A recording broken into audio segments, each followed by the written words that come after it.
आता आपला खरीप हंगामाची सुरुवात होते।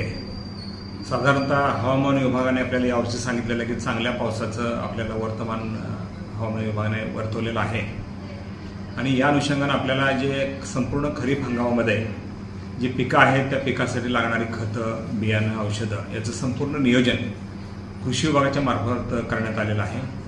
विशेषतः सोयाबीनचं बियाणं जे दरवर्षी आपल्याला आपल्या 3-4 तालुके आहेत जिथं आपल्या सोयाबीनची लागवड जास्त मोठ्या प्रमाणात होते आणि एक चांगली बाब अशी आहे की महाबीचं बियाणं मागच्या वर्षीपेक्षा 30% कमी दरानं यावर्षी बियाणं उपलब्ध झालेलं आहे आणि आपसुकच इतर कंपन्यांचं सुद्धा रेट निश्चितपणे कमी राहतील आणि खताच्या संदर्भात सुद्धा सगळे युरिया असेल, DAP असेल, मिश्र खतं असतील, सर्व खतं पुरेशा प्रमाणात उपलब्ध आहेत।